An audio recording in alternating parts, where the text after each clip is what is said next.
राजधानी दिल्ली में रविवार को हुआ हादसा केवल एक सड़क दुर्घटना नहीं बल्कि उस गहरी समस्या का आईना है जो हमारे समाज और न्याय व्यवस्था को सालों से खोखला कर रही है। वित्त मंत्रालय में डिप्टी सेक्रेटरी नवजोत सिंह की जान एक तेज रफ्तार बीएमडब्ल्यू की चपेट में चली गई। घटना धौला कुआं से Delhi cantt metro station road पर हुई। कार चला रही महिला और उसका पति घायल अधिकारी को अस्पताल तक लेकर गए, लेकिन सबसे बड़ा सवाल यही है कि जब एम्स जैसे बड़े अस्पताल पास में मौजूद थे तो घायलों को 19 किलोमीटर दूर मुखर्जी नगर के अस्पताल क्यों ले जाया गया। नवजोत के बेटे का आरोप और भी गंभीर है। अगर पिता को नजदीकी अस्पताल ले जाया जाता तो शायद उनकी जान बच सकती। यह पहला मामला नहीं है जब सड़क पर ऐसे हादसों की एक लंबी फेहरिस्त है, जहां दोषी प्रभावशाली निकला और पीड़ित परिवार न्याय की लड़ाई में वर्षों घिसता रहा। मुंबई का मशहूर Salman Khan hit and run case इसका सबसे बड़ा उदाहरण। 2002 में फुटपाथ पर सो रहे लोगों पर कार चढ़ाने का आरोप लगा, एक व्यक्ति की मौत हो गई। केस 13 साल चला और गवाहों के पलटने से लेकर फैसले में ढील तक सबने न्याय व्यवस्था की साख पर सवाल खड़े किए। इसी तरह पुणे पोर्शे हादसे 2024 में 17 वर्षीय नाबालिग ने शराब के नशे में स्पोर्ट्स कार चलाई और 2 इंजीनियरों को कुचल दिया। शुरुआत में न्यायालय ने नरमी दिखाई, जमानत दे दी गई, लेकिन भारी आलोचना के बाद ही कठोर रुख अपनाया गया। यही पैटर्न अन्य हादसों में भी दिखा।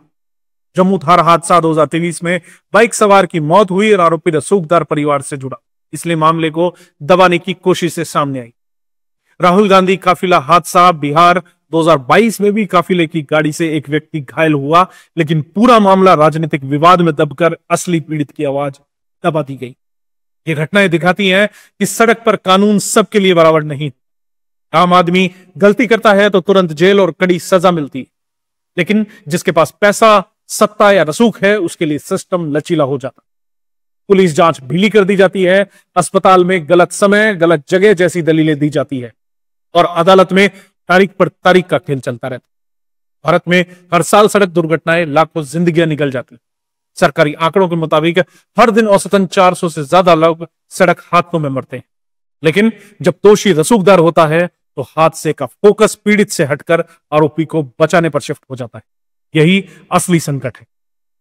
वक्त आ गया है कि सड़क सुरक्षा कानूनों को सख्ती से लागू किया जाए, चाहे आरोपी मंत्री का बेटा हो, फिल्म स्टार हो या कारोबारी, न्याय सबके लिए बराबर होना चाहिए। हादसे के बाद घायलों को नजदीकी अस्पताल ले जाने का प्रावधान अनिवार्य होना चाहिए। साथ ही तेज रफ्तार और नशे में ड्राइविंग पर केवल जुर्माना नहीं बल्कि लाइसेंस रद्द और जेल की सजा जैसे कठोर दंड लागू किए जाने चाहिए। नवजोत सिंह की मौत एक और हादसा भर नहीं, यह हमें याद दिलाती है कि हमारी सड़कों पर चलना आम आदमी के लिए कितना जोखिम भरा है, और जब तक कानून का डंडा सबके लिए बराबर नहीं होगा तब तक सड़क पर न्याय सिर्फ एक भ्रम ही रहेगा।